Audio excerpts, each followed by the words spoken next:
Hey budget gardeners, Vita Loca here. Join me today as we do some garden question and answers. So let's go.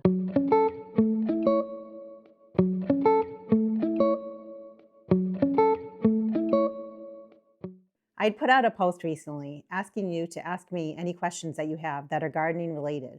I want to thank each and every one of you that participated. I had mentioned that we're expecting a pretty rainy weekend here in New Hampshire. I lied. It actually was a snowy weekend. I woke up this morning to a blanket of snow outside, and then I thought, what better way to spend my morning than potting up seedlings and chatting with you? The first seedling I'm going to be potting up while chatting with you are called Balsam Impatiens. And don't worry, I'll be sure to show you my process for potting up Balsam Impatiens, and I'll also share with you how many balsam seedlings I currently have. The first question is from Bibby, and she asks, what do you plan to grow in your veggie garden that's covering the old pool area?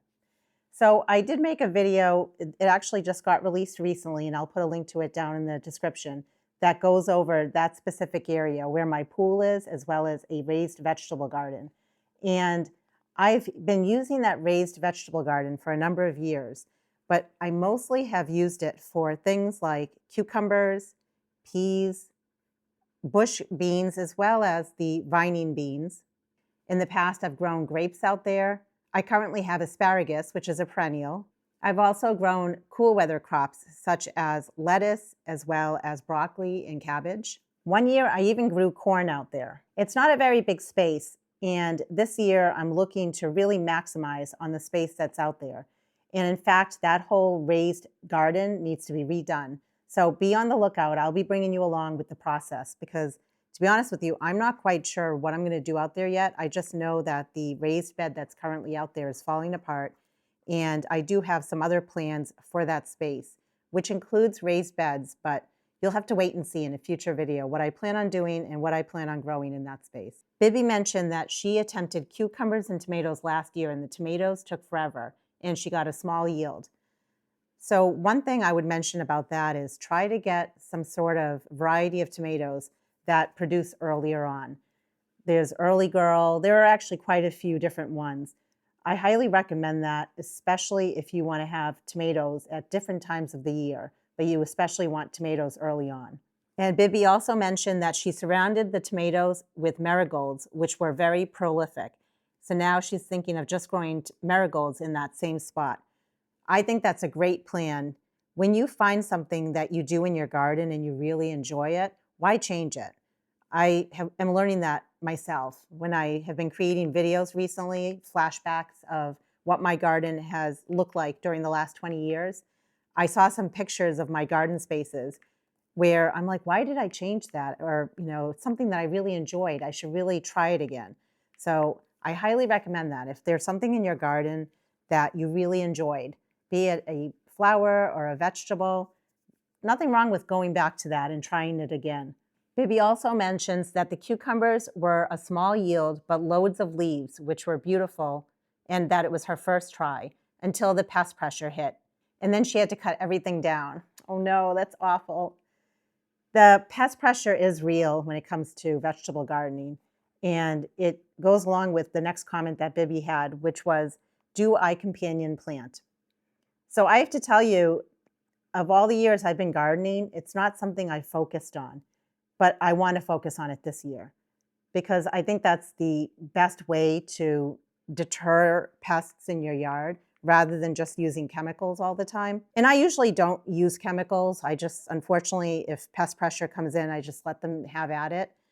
But this year, I definitely want to focus more on companion planting. I'll be researching it more, and whatever I find, I'll be sharing with you. I'll be making videos talking about how I plan on companion planting around my vegetable plants. And that question got me thinking a little bit. When it comes to gardening, there's just so much, right? There's companion planting.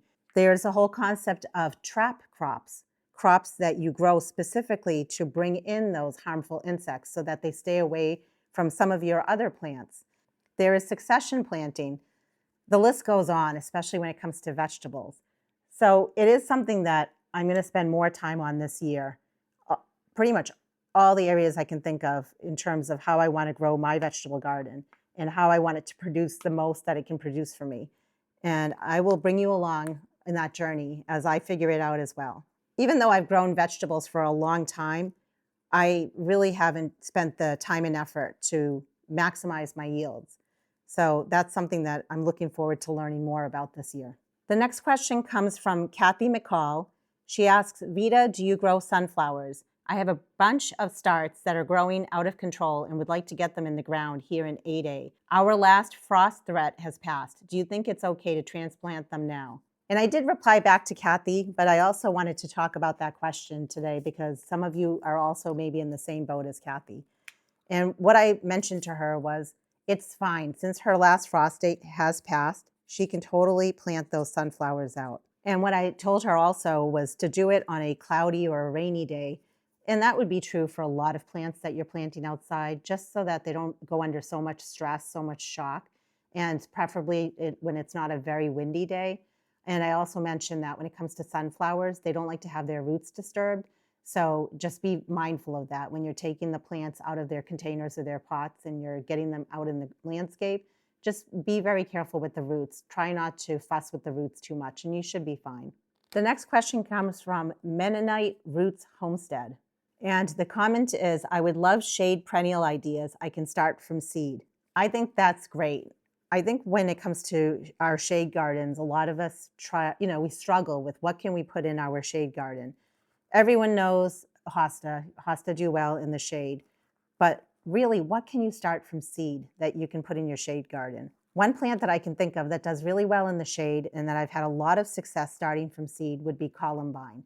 It is so easy to grow from seed. And once you have it in your yard, you just let the seeds drop, and then you're going to have a ton more baby plants. And eventually those baby plants will turn into bigger plants. So if you do find a variety of columbine that you like, definitely try to get the seeds for it and grow it that way. Another perennial that does really well in the shade is bleeding heart. I'm not sure how easy it is to obtain the seeds of bleeding heart, but for me in my yard, I already have bleeding heart plants. And when they go to seed, I like to collect the seeds off of them and then take those seeds and scatter them in other parts of my yard. Certain plants, such as bleeding heart, don't like to have seeds sitting around for a long time. In other words, you want to sow those seeds while they're fresh. So definitely if you have bleeding heart or you know someone else that has bleeding heart, wait until the plant goes to seed, collect the seeds, and then scatter them in your yard. Just mark it so you remember where you scattered those seeds. And that's another great plant that's a perennial that thrives in the shade that you can start from seed. This is actually a very good question because there are not a ton of plants that I know of that you can start from seed that thrive in shade. But another one that I've had success with is Jacob's ladder or polemonium. Again, I'm not sure how easy it is to obtain the seeds for the plant. I currently have Jacob's ladder in my yard. I've collected the seeds from it, and then I've actually winter sown those seeds, and the seeds have come up just fine. So if you can get the seeds of that plant, that would be another great one for growing in the shade. A plant that I've never grown from seed, but I've seen that people do sell the seeds for it, is Jack in the Pulpit. I love that plant. I don't have a lot of it. When I was growing up, my parents had it in their backyard. If you can get the seeds for Jack in the Pulpit, that's another one that would do really well in the shade.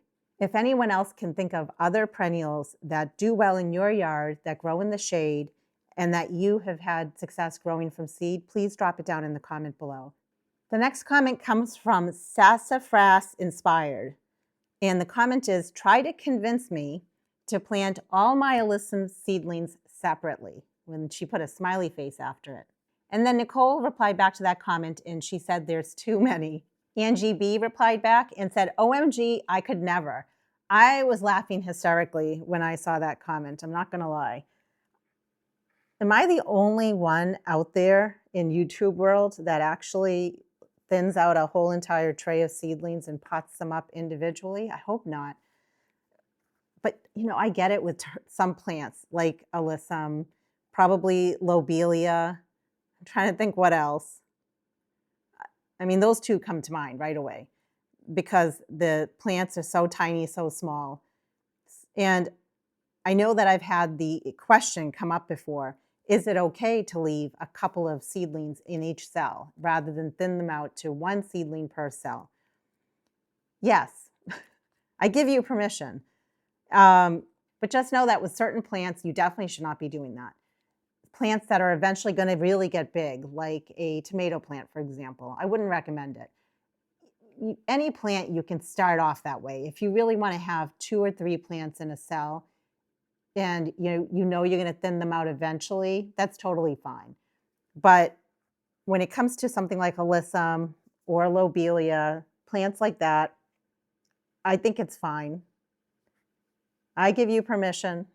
To be honest with you, I think it's better to do that than to try to do sometimes what I do, which is I really try hard, I really mean well with getting all my plants out of these trays and potting each one up individually, and then all of a sudden I run out of time and then some seedlings die. I'd rather see you get as many of these out of here and pot them up, even if that means you need to have 2 or 3 in a cell. By all means, go for it. But I did have to laugh. I understand and I get it, and I think it's okay. So thank you for making me chuckle and laugh. I think I needed it that day. So I have a bunch of questions from Nicole. The first one is, how long have I been gardening? So I've been gardening for 30 years now, maybe a little bit longer, to be honest with you. I first started gardening when I was quite young. I used to help my dad out in the yard. He really didn't like to be out in the garden by himself, so he enjoyed the company. So I was always out there with my dad. And I really had an interest in it because he had an interest in it. But I really got into gardening around 1995 or 96, somewhere around that time frame. And I've been gardening ever since. And I've really enjoyed it. I've learned so much. I think that's the best part about gardening is we're always learning, no matter how old we are, no matter how many years we've been gardening, there's always something new to learn. I think there's no one out there that knows everything about gardening. And I think that's what makes it such a fun hobby. Nicole's next question is, how did you get into raising plants from seed to sell? I really got into just wanting to grow plants from seed for my own sake, not for selling. And I really enjoyed just growing plants from seed. I thought it was a lot of fun. And I really used to give away, I think like a lot of you, I used to just give away my plants because you buy a packet of seeds, you end up with so many plants. You don't need all those plants. So I used to just give them away. And I really enjoyed the whole process of helping others and giving plants away like that. But what really got me into thinking about selling the plants that I start from seed is when my daughter was big into like donating at the animal shelter, like the SPCA and places like that. She wanted to give things like food and bedding and things like that for the animals, and that costs money. So I said to her, well, we can always start selling some plants, and then that money can be used towards donations for the animal shelter. So that's really what got me into the whole idea of selling my plants, to be honest with you. I never thought about selling them or having a plant nursery or anything like that. And then what really got me into having a plant nursery, which I've only had for 3 years now, was the realization that my kids were both going to be in college. And even though I live with my husband, I was going to be alone. So, and I have 3 cats and a turtle. But I thought it would be a nice way for me to do something that I enjoy, and I can basically share my plants with others. I can teach others, answer their questions. So that's really what got me into wanting to sell my plants. I also want to add, I only have been winter sowing for, I think, 3 or 4 years now. And with the winter sowing, when you collect your own seeds, like let's say perennials, when you collect perennial seeds, you can end up with a ton of seeds. And if you sow them heavily, like I often do, you end up with a ton of perennials that you started from seed. And that was another reason why I got into selling the plants, was I really didn't need that many plants that I was starting from seed for perennials outdoors using the winter sowing process. The next question that Nicole has is, how many times do you have to pot up most seedlings? I would say probably twice. So this doesn't count. This is when I sow the seedlings. And then I usually will pot them up from a tray like this to a 6-cell pack. And the 6-cell pack is a smaller 6-cell pack, like the size right here. But then if I have time, I will then pot them up either in 3-inch pots, depending on what the plant is, or they will get potted up into larger size 6-cell packs. There are some plants that really need to be in a 3-inch pot. And then there are other plants that don't need that much space, but they need more space than what's in here. And that's how I determine which plants get potted up into which size pot. And there's no science or no art behind it. It's really just, I feel, a learning thing. You get to know your plants and how much room you think those plants are going to need. I really try hard not to start my plants too early. And I've mentioned in my videos before, really try hard to start the seeds based on what the packet says, the seed packet, or by doing an internet search and basically finding out when to start those seeds and starting them accordingly. When I first got into gardening, I ignored all of that, and I just used to start all my seeds whenever I felt like it. And I learned the hard way that's not the right thing to do, because it would be time to plant out, for example, my peppers, and my peppers would be this big. So that's not good. And then there were other times when I would start it super, super early, and now the plant is suffering because it should have been planted later, not earlier. So I really try hard when it comes to potting up to not have to pot up more than 2 times. Nicole asks, do you ever direct sow and have good results with that method? Personally, I don't do a lot of direct sowing, and I think part of the reason is much of my yard is shade, and I feel if you're going to do direct sowing, you need to do it in an area that gets a lot of sun. So I personally don't do a lot of direct sowing. The most I've ever direct sown was like marigolds. I direct sowed some of those and have had success. Same with zinnias, I've had a lot of success with. Basically, plants that don't need a lot of time to grow from seed to flower. Cosmos, calendula, plants like that. There's quite a list of them, and I made a video talking about plants that were very good for direct sowing, and I'll link it down in the description. So I think it's totally fair game to direct sow flowers, but I would recommend that you do it in an area that has water, like irrigation, or where you're going to be watering them, and where they're going to get enough sun. Now that's with flowers. When it comes to vegetables, absolutely. I've had a lot of luck direct sowing vegetables. And the vegetable plants that I have a lot of success direct sowing would include peas, bush beans, cucumbers, zucchini, squash, corn. I haven't done a lot with carrots, but this year I will be direct sowing carrots. And that's all I can think of in terms of vegetable seeds to direct sow.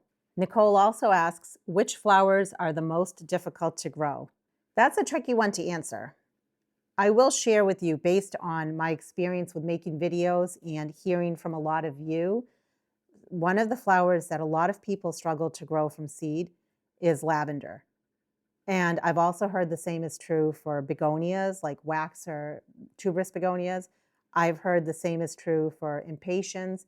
What I've learned, and this is not necessarily true for me, but in general with a lot of people that are growing plants from seed, I think it comes down to those seeds that you surface sow and that take a long time to germinate from seed. Those are the ones that I see a lot of people have a hard time growing. And the reason is those seeds are on the top, and if they dry out, then that's a problem. And because those seeds take a long time to germinate, there's just a lot of issues that can happen along the way.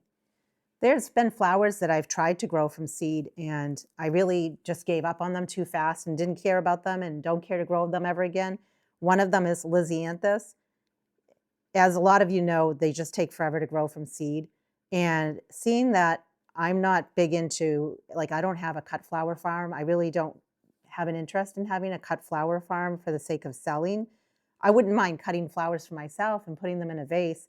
But honestly, I am just as happy to cut a whole bunch of zinnias, put them in a vase, and it's a very easy plant to grow from seed. So I've only tried growing Lysianthus once, and never say never, but I really don't have an interest in growing Lysianthus from seed as a cut flower. And I can't think of any other flower that I personally have had a really hard time growing from seed. I would probably say the only other one that can be tricky to grow from seed would be something like lupin or poppies. But there's just a matter of doing it the right way in terms of knowing that certain plants like those don't like to have their roots disturbed. So you can get around that a lot of different ways. And I'm more than happy to share that with you if anyone ever wants to know more about it. But I have made videos also talking about that. It's just a matter of they're finicky plants and they don't like to have their roots disturbed. So I really can't think of a whole lot of other plants that I've tried to grow and had a hard time growing. If anything, I view it as a challenge and I accept that challenge and I try to see if I can grow a hard to grow plant. But then, like I said, when it comes back to Lysianthus, I've given up on it. I don't care. I don't have an interest in it. Nicole asks, are there any you gave up on? I should have read that next. So I guess I answered your question on that. Lysianthus. Probably I'll also add, and I'm not going to say I'm never going to grow them, ranunculus and anemone. I think they're very pretty. I just don't know if I will be growing them a lot in my garden. I've done it before. They were pretty. I enjoyed it. Another one that I can think of is stock. It kind of goes along with the whole cut flower farm thing. I think there was a couple of years ago, I was watching other people's YouTube videos. I got inspired and I wanted to try it. I've come to realize it's just not something I care to do. I don't care to dedicate. I don't have like rows and rows that I can dedicate for a cut flower farm. I don't want to do that. It's not something that would give me a lot of joy. So a lot of those cut flowers like stock, I don't really care to grow a lot of those type of flowers again. I really would prefer to grow flowers that I can put in containers and pots that I can tuck into my landscape. And then Nicole ended her comment with, I could go on. Well, I always welcome your comments from you, Nicole, as well as anyone else. I really try my best to reply back to every comment that I get on my page. That's really important to me. I love interacting with each of you. I like helping you and answering any questions that you have. I love just getting comments in general. And I really mean that. It's not just, yes, every time you hit the like button or every time you put a comment on a video, it tells YouTube to push that video out to other people. And that always helps any person's YouTube page. But I genuinely mean it when I say drop a comment or a question, and I'd love to answer it. So by all means, Nicole or anyone else, you go on. I'd love to hear from you. Marilyn asked the question, did I winter sow this year? I did. I have been winter sowing every year for the last number of years. And Marilyn, it's something I really enjoy. I highly recommend it to anyone else. My area of expertise when it comes to winter sowing has usually been perennials because I wanted to start with something that was easy, something that I could start like right in beginning of January. So I usually just would winter sow perennials. This was my first year winter sowing not only perennials, but also annual flowers. When it comes to winter sowing, this is very important, and I want to share this with all of you in case you don't know this. You don't have to winter sow in a certain pattern. I prefer to winter sow all my perennials first because certain perennial seeds need a long period of cold stratification. Sometimes it can be like 4 months of a cold stratification period. So that's why I prefer to winter sow my perennial seeds first. I want to get them out of the way, and I want them to get that cold period that some of them need. And it's going to vary from perennial to perennial. But this year, I challenged myself to do additional winter sowing. So I did winter sow a bunch of annual flowers like calendula, alyssum, bachelor's button, and they are starting to pop up. I made a video recently, which I'll link below, where I just did a small little winter sowing tour or reveal video to show you what has germinated so far. And the fun thing about winter sowing is that we all live in different areas. We all have different climates. So you might be all done. All of your winter sown milk jugs might have life in them right now. Whereas right now where I live, none of my perennials have popped up yet. As the last time I checked, there were no perennials that had sprouted. And usually my experience has been those perennials are going to take a lot longer to germinate. So you don't get that instant bazinga effect that you're looking for if you only winter sow perennials. So for all those years that I winter sowed perennials and I would watch other people's channels, they would be getting all this sort of germination in their containers and I'd be waiting forever. But not anymore because I am winter sowing other things other than perennials. The other thing that I just winter sowed, in fact, yesterday, was a bunch of vegetable plants. And I'm just doing it for fun, but I'm also doing it because I've pretty much run out of space, like a lot of you, under my grow lights. And I really didn't want to dedicate the space for plants that I plan on selling from my plant nursery. And the way I look at it is with these vegetable plants that I'm winter sowing right now, technically it's spring sowing at this point, It'll be an experiment for me to see how they do. When do they come up? When do they pop up? And I am going to have to pot them all up because I'm planning to sell them as part of my plant nursery. And I will bring you along and I'll show you once I start getting germination in them, what my process is, what I'm going to do with them. In Maryland, I have a playlist that's called Winter Sowing if you want to check it out. And this is actually good for anyone that's watching this video to know. If there's something that you're looking for, let's say on my channel, just do a search. There's a small magnifying glass, and on my channel, if you click on that, you can do a search on something like, let's say, echinacea or hosta, and it will show you all the videos I've ever made having to do with whatever the search term is that you entered. Because I know sometimes I'll get questions on, have I ever made a video on dahlias? That's what you want to do. You want to click on that little magnifying glass, type in what you want. Don't type a big sentence, just type in hosta or dahlia, and it will show you the videos I've made having to do with that.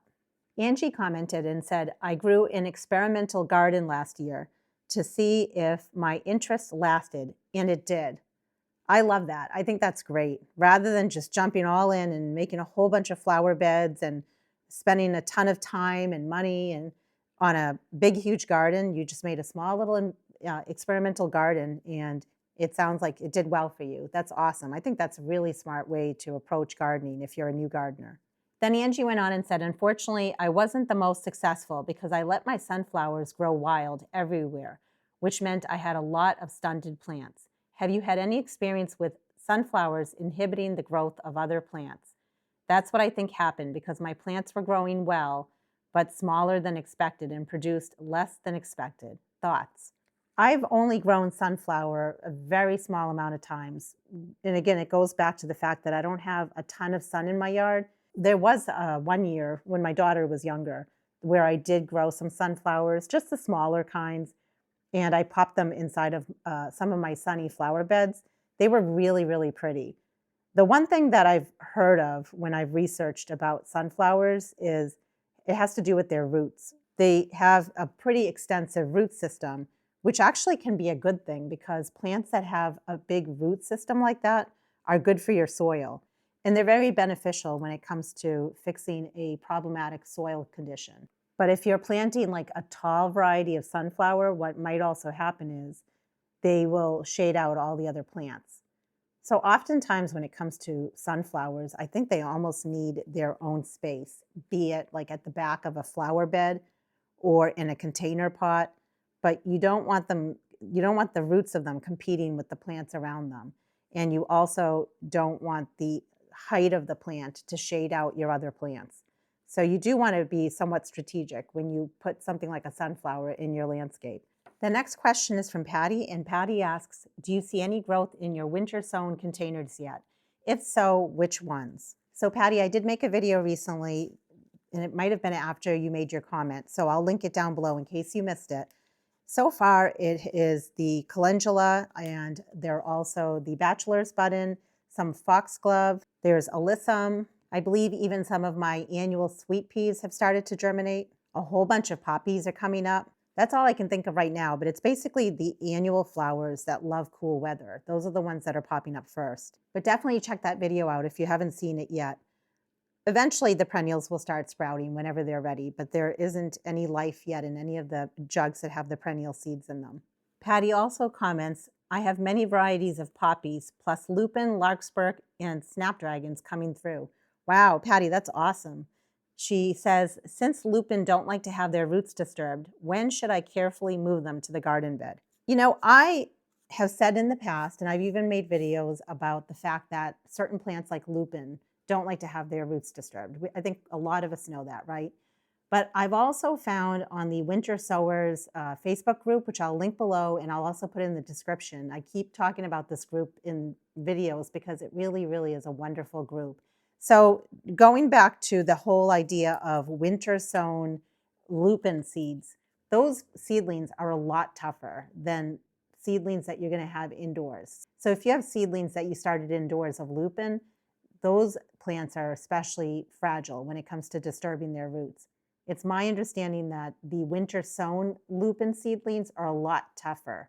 At least that's what I've heard. But Regardless, when I handle my own lupin seedlings, I do try to be really, really careful when handling their roots. And I made a video last year showing you my process where I used a spoon and I just very carefully scooped under each of the seedlings so I wasn't disturbing the roots a lot. And that's what I would recommend is when you're taking it out of your containers, take them out when, just like any of your seedlings, when they have a few sets of leaves on them and they're about 2 inches in height. That's like the perfect height to handle your seedlings and get them out into the landscape. You don't want to do it when they're too small, but you also don't want to do it when they're too big. I'd say about 2 inches with a few sets of leaves is the perfect time to move those seedlings out in your landscape. This question comes from John Wood. John asks, do you do anything in the spring to allow planting before frost, like hot caps? And do you do anything to extend the growing season in the fall? So I don't have a ton of experience with extending my season. I'm just trying to basically figure out what can I grow and what grows well in the limited amount of sun that I have in my yard and what grows well in pots and companion planting and all that fun stuff. I know that when it comes to extending my season, I really try to grow things from seed, and I have that rolling cart where I bring plants in and out. I try to do that. I don't have, like, I have a cold frame, but I really haven't used it yet. I would love to learn to really utilize that cold frame and extend my season. So I need to research that more. I can share with you that my mother in law, when she used to have a big, huge vegetable garden, one way that she extended her vegetable garden with tomatoes was getting the tomatoes planted out earlier than you really should by a few weeks. And then she would put a milk jug that's basically open on the bottom. She would cut out the bottom and she would put that on top of the tomato plants. And it's almost like, the winter sown containers. She would take the top off of it and it acted as a mini greenhouse. A lot of people have used that method. Other people have used that wall of water, I think it's called, where you put that around your pepper or your tomato plants. So there are a few ways that you can extend your season that way. In terms of the cold frame, I've heard some people take a water jug and it's filled with water and then they even like paint it black and it basically acts as an insulator just to heat up that cold frame by a few degrees. I've heard of other people putting in like coils that you plug in and putting those into the cold frame just to heat it up a little bit. I've heard other people taking like Christmas lights and that just gives off a few degrees when you have that inside of a cold frame or where you're trying to insulate a plant during those cold nights. So I'm still trying to figure out how to extend my season better, but I'll get back to you on that one, John. Great question. Now your next question, which is very interesting, is how high is up? And he ended it with, please answer all the questions. How high is up? It's as high as you want to be. You're done. You can't ask any more Q&A questions on my channel. I'm joking. You can ask whatever you want, but I might not have the right answer. All right, I'm moving on here. Catherine says that she tried overwintering her geraniums for the first time, thanks to me. Oh, I love that. Thank you, Catherine, for saying that. I'm so glad that you tried to do that. Such a cool way to save your geranium plants. She asks, how long do they typically take to come out of dormancy?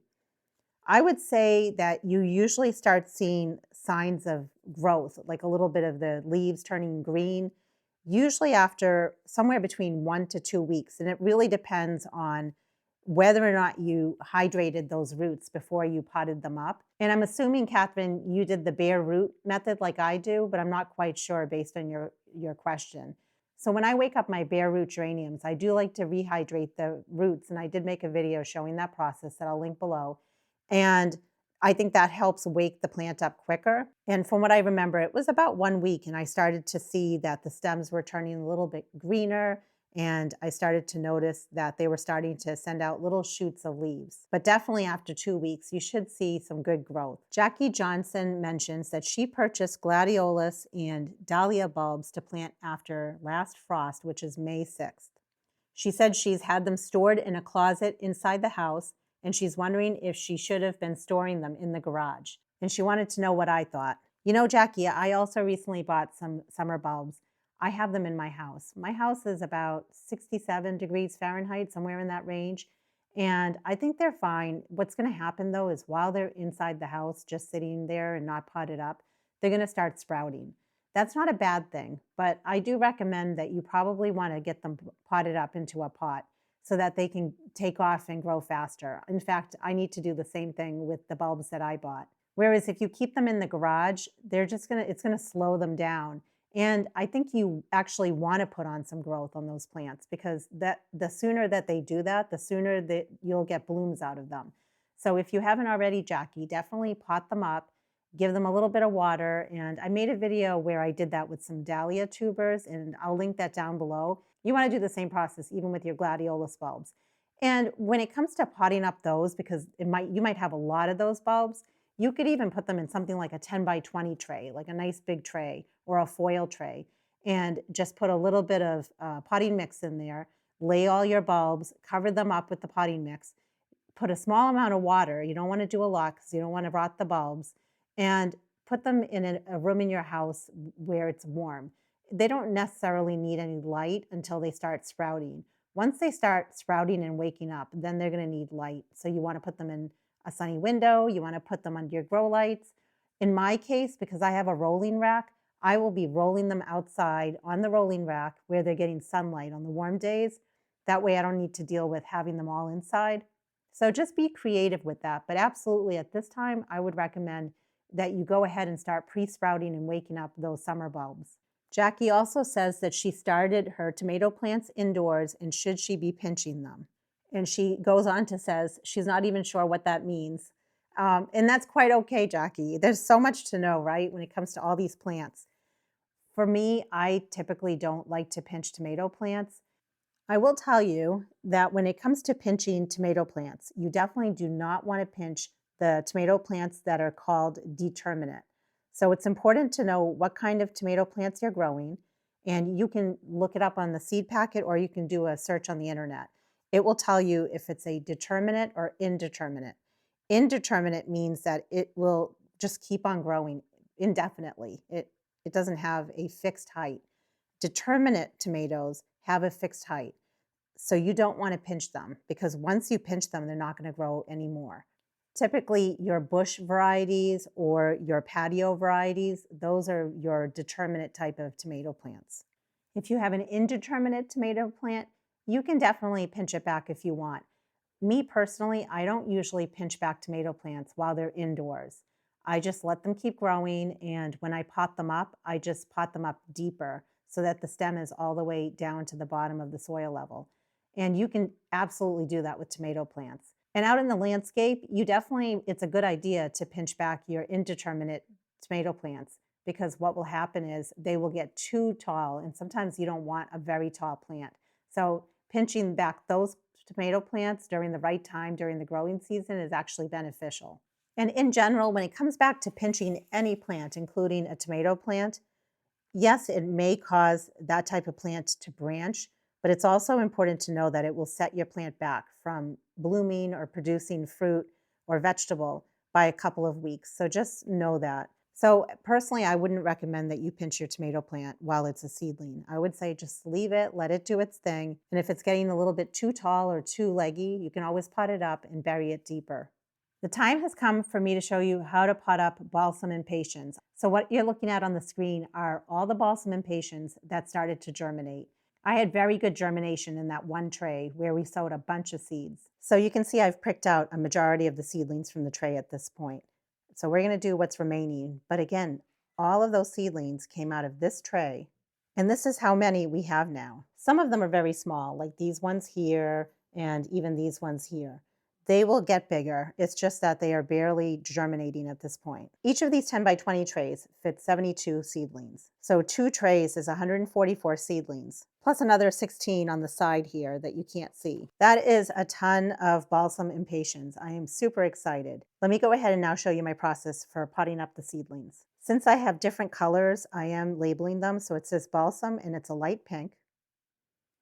I'm potting my seedlings up into potting mix that I make myself. So it's DIY potting mix, but you can use whatever potting mix you want. And when I originally sowed the seeds, they were sown in seed starting mix. And it was seed starting mix that I also made myself. It uses pretty much similar types of ingredients. When you handle your seedlings, always handle them by their leaves. You don't want to handle them by their stem because if the stem breaks, the seedling will most likely die. because if this leaf breaks, the seedling should be fine. It still has another leaf here. This leaf is called the cotyledon. It was the first set of leaves to show up. The next set of leaves down in the center there, those are starting to emerge, and those are the first set of true leaves. The plant got a little bit leggy, so I'm going to be making a hole in my 6-cell pack all the way to the bottom of the cell, because I'm going to be burying the plant as deep as I can so that the leaves are above soil level and the stem is below soil level. And the seedling has quite a bit of roots on it, so we're going to be packing those roots into each of the cells. I like to use my pen and just help guide the roots in. And I'm trying to be as gentle as possible, especially when it comes to balsams. Their stem is very, very fragile, so you just want to be careful. And now I can go ahead and I can push down and backfill around it. And that's what it looks like now that the stem has been buried. See this little guy here? It's just barely germinating. And seeing that I left only 6 big plants for us to pot up today, I'm going to take this and I'm going to tuck it into the corner of one of the other cells. And when it gets bigger, I can always take it out and put it in its own cell. Just going to tuck it in. A majority of these balsams were seeds that I collected myself. And one of the questions I get asked often is, will these plants come true to the original parent plant? My experience has been generally yes. And since I'm just a home gardener, I don't get too worried or too hung up on it because the plants look pretty even if they're not 100% the same as the parent. I think it's a matter of personal preference and what's important for you in your garden. For me, it doesn't really matter. And almost always, the plants that get produced look very similar, if not the same, as the parent plant. And personally, I love saving money however I can in the garden. And I like to just collect my own seeds. I think it's a lot of fun and it's a cheap way to garden. I'm going to tuck this little guy in this hole here. You get to a point where when they're that small, it's just not worth it since we're so close to filling up all our cell packs.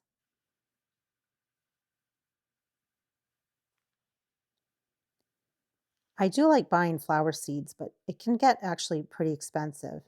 It's like on one hand, yes, we're starting flowers from seed and we're saving a lot of money that way. But sometimes you buy a packet of seeds and there's like 10 seeds in there. It's almost not worth it. So personally, I do prefer to, when I can, collect my own seeds. And this year, I encourage a lot of you to just give it a try if you've never done it. It's been a number of years since I grew balsam impatiens, and these are different than your typical impatiens that you see in the store. Those are usually called beacon impatiens. Then there's the New Guinea impatiens. Then there's sun patiens. Lots of different impatiens out there, and they're not all the same. I mentioned earlier about potting up plants, and sometimes I use 3-inch pots. I have moved away from potting up into circular or round pots. And the reason is they take up even more room in a tray versus, let's say, a square pot. So now when I do pot up in 3-inch pots, I only pot up in square pots and not the round circular pots. Almost done. How exciting. I know that this is not a traditional Q&A video. I'm also showing you how to pot up, but I just figured we might as well do this together and be done with this. And just in case you're also growing the balsams, then you will know how to pot up the seedlings. That was really important to me this year, was to show you the process, not just how to plant something from seed and then, oh, here it is out in the landscape, and then you miss the whole process in between. I think it's important to show the steps in between, and that's why I'm trying to do that. At this point, these seedlings are going to be getting diluted fertilizer, half a strength of Miracle Grow fertilizer. I like to use Miracle Grow when it comes to flower seedlings. I don't care so much personally about it being organic. I like to use organic fertilizer for my vegetable seedlings. I'll also put a link to a video that I made that talks more about that, as well as bottom watering seedlings. I am now going to be potting up some salvia that we also started from seed. I started potting up a whole bunch already, but I still have many more to pot up. I had very good germination. I was very pleased. The next question comes from Suzanne Beck. She asks, when do you move your seedlings out of your winter sowing jugs? I have some that are more than 2 inches already, and they have their true leaves. Do you always put them directly into your garden, or do you put some in pots? Thanks. So, when it comes to when is the right time to get the seedlings out in your landscape, you want to wait until your average last frost date has passed, especially for those tender plants. I really don't like to plant anything out of my milk jugs until after the average last frost date is passed.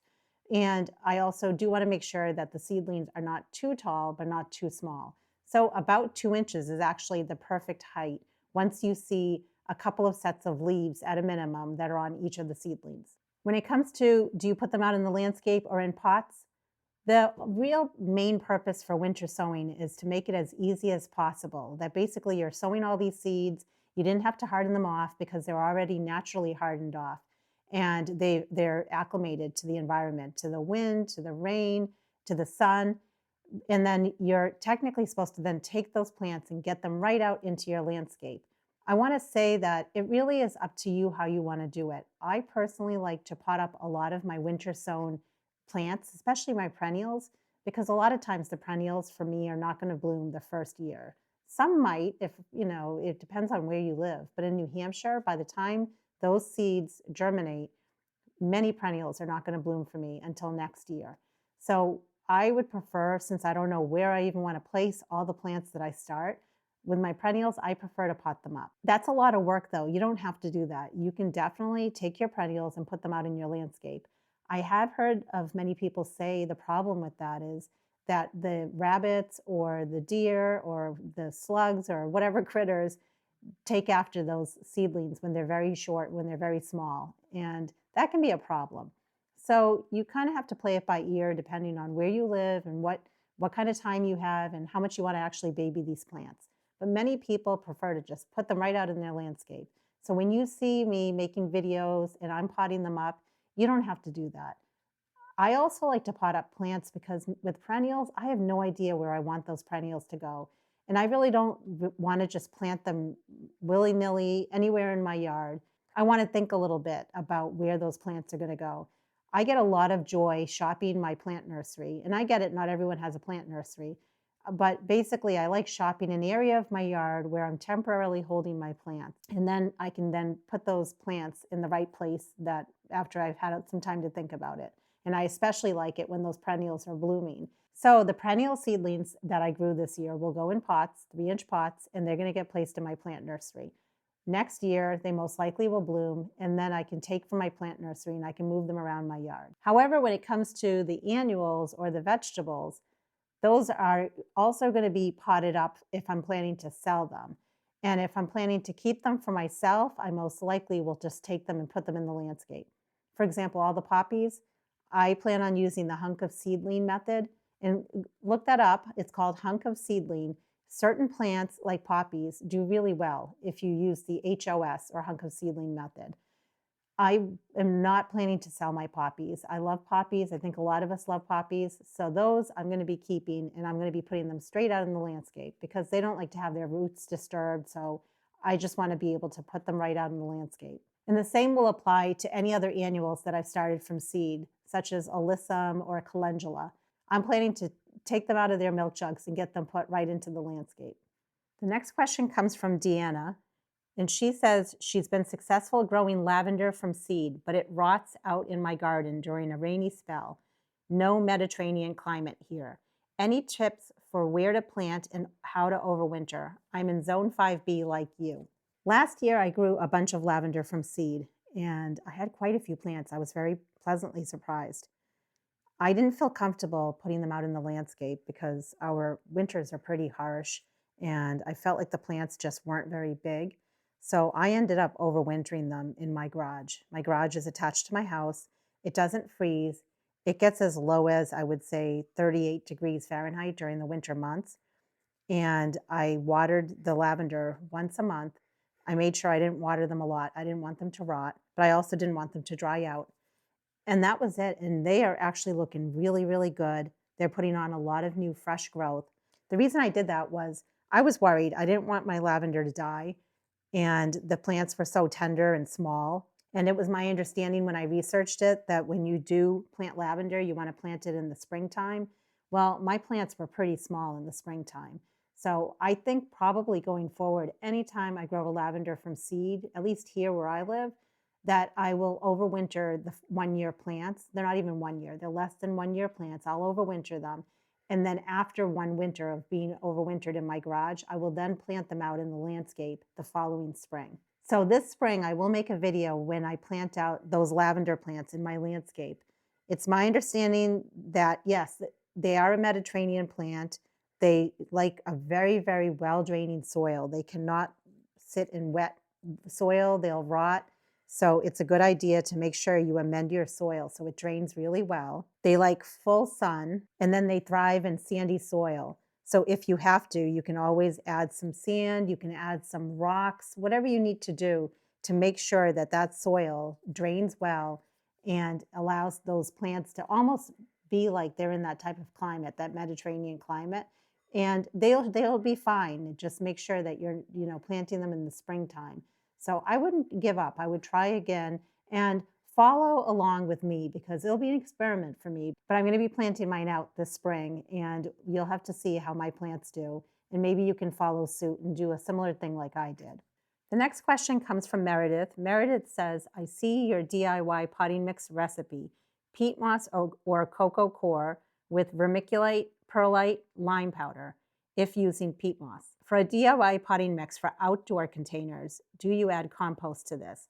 Remove the perlite. Thank you. So I have made a video showing my process for my potting mix that I like to use outside, and I'll link it below. The perlite is still good to have in an outdoor potting mix situation. The perlite is going to help drain. You don't want the water to be sitting in there. You want it to be a well-draining potting mix. And then I do like to add some sort of a compost, be it a compost that you buy in a bag or a compost that you make. For the last few years, I've been adding in compost that I make. And then I do like to add that lime powder in there because I'm using the peat moss. And when it comes to the potting mix, even though I'm putting in my own compost, which is full of nutrients, I still like to add in a slow release fertilizer into the planting holes. And I like to use Osmocote. I can buy a nice big bag of Osmocote for a pretty decent price on Amazon. And I like to put the Osmocote in there as well. A lot of flowers just love the extra fertilizer. And some people will say that's, you're giving it too much fertilizer. You really have to use your own judgment when it comes to how much fertilizer you want to give a plant. At a minimum, put compost in there. And if you're not going to put compost in there, then you definitely need to add that slow release fertilizer. And then some people like to add a liquid fertilizer. Like, for example, a lot of proven winter plants, they need a lot of fertilizer. So it's going to depend on which plants you're putting in there.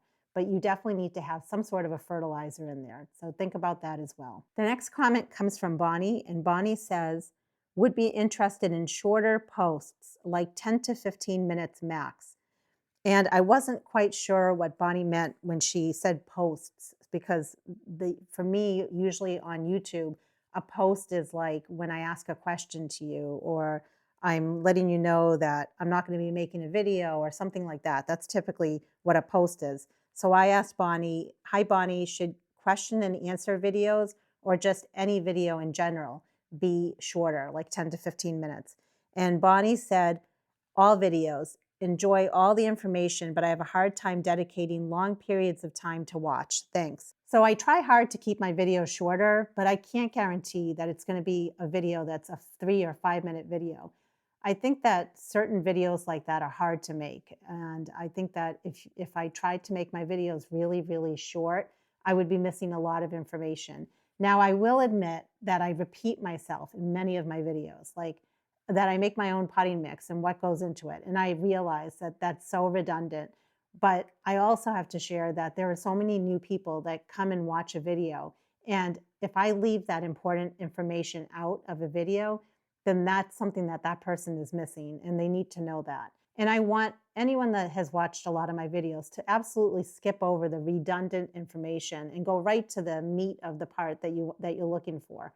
But I do have to explain why I repeat myself in a lot of my videos, because it's important information for that first-time viewer that's coming to my channel. So Bonnie, I thought you made a very good point, and I guarantee you that you're not alone, that there's a lot of other people that wish that these videos that I make or that other people make were on the shorter side.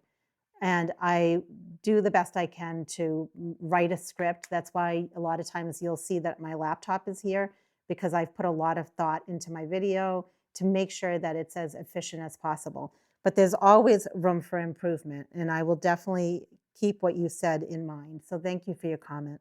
The next question comes from Paul Ziegler, and Paul says, concerning your video, Backyard Nursery, my first year selling plants from home, and it was a video I made on July 22nd of 2023. What is the ratio of people who pay cash and who pay using Venmo? I would say 99% of the people that buy plants from me pay through cash, and very, very few people pay with Venmo. And the reason is on my advertisement on Facebook Marketplace, I specifically say on there cash only. However, even though it says that, a few people have stopped by and said they don't have cash. Can they pay by Venmo or can they pay by check? I really prefer just cash only, and most people are very good and they understand that. A few people have had to leave and go to an ATM and come back with cash, but they understood. They were totally fine with it. So it really is up to you. I just don't have a Venmo account, and at this time, I don't care to create a Venmo account. I have found that people are fine with that. They're fine with paying cash. As long as you have it stated in your advertisement, it shouldn't be a problem. For anyone that doesn't know, this is my daughter's cat, Winnie, and Winnie loves to be in the videos. I can't tell you how many times during this video I have taken her off the table. And at this point, it's just not worth it. Winnie is here to stay, and she loves being part of the action. So welcome, Winnie. But Winnie, just so you know, this video is almost done. So just this, you can have your few minutes at the end. It's totally fine. Christine D states, you have been sowing many great varieties of flowers and getting great germination rates. It's been a good year, Christine. I really enjoy it and I love sharing it. She says, how many seedlings do you have potted up so far? I do have a seedling tour I need to make. I desperately need to make a seedling tour. I was looking back at my videos last year and I'm almost sure I didn't do an April seedling tour. And I think it's because I'm in like seedling chaos right now, just potting up plants, which I think a lot of you are as well. But I do have a lot, and I'm going to be making a video soon showing my process for hardening off some of those seedlings. And I want to do that because I need to basically kick some of these seedlings to the curb. They need to get out of my house. They need to be on the rolling cart, and they're not going to be coming out all day long. They're going to come out during the day. They're going to come back into the garage at night. And I'm going to be somewhat selective on which plants I end up doing that to. So be on the lookout for that video. Christine also asks, do you deal with deer eating plants in your yard? When it comes to deer, I do have deer that come and nibble on my plants, but they don't do terrible enough damage so far anyway, knock on wood, for me to worry about it. The biggest problem I've ever seen when it comes to deer pressure is hosta that are away from my house or my barn. I have a big hosta garden that's right next to my barn, and at least for so far, the deer have never touched the hosta in that garden, which is why I've packed so many hosta in that bed, because I know the deer so far have never touched that area. But as soon as I leave and get further away from my house or from the barn, yeah, I've tried putting hosta out in my backyard, and the deer have come and totally chewed down the hosta. So at least for right now, I have stopped putting hosta in the backyard. One thing that I have tried doing as of last year, and it seemed to work for me, was using Irish Spring soap. And I buy it in bulk from like Sam's Club, or you can get it at Costco.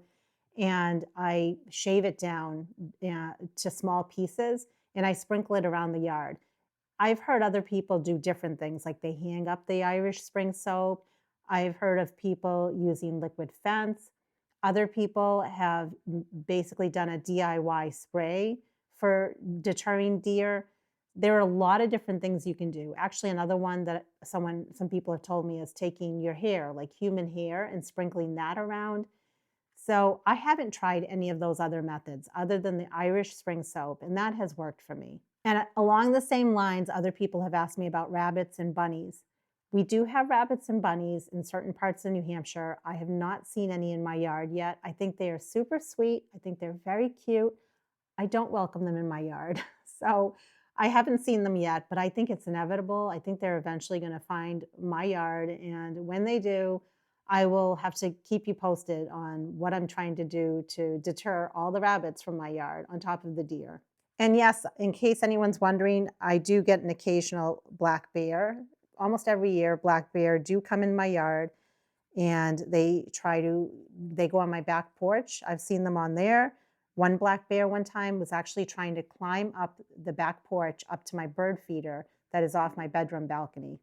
It's kind of scary actually, but it didn't make it, which thank goodness for that. And believe it or not, that does it for all the questions that I got from that last post. Again, thank you so much to everyone that asked questions. I really try hard to answer all your questions in my videos, but I also enjoy these Q&A videos. I am hoping that maybe you're enjoying them as well. I have so much potting up to do that it's a really good use of my time to be able to chat with you, to share whatever you want to know, and also pot up my seedlings. And be on the lookout for a video, like I mentioned, on how I'm hardening off my plants, as well as a seedling tour, because I definitely want to do a seedling tour for you. If you have any other questions or comments, as always, leave them in any of the videos. Even if it's not related to a particular video, feel free to ask your questions. I'm happy to answer them. And until the next time, Winnie and I say, make it a great day with gardening.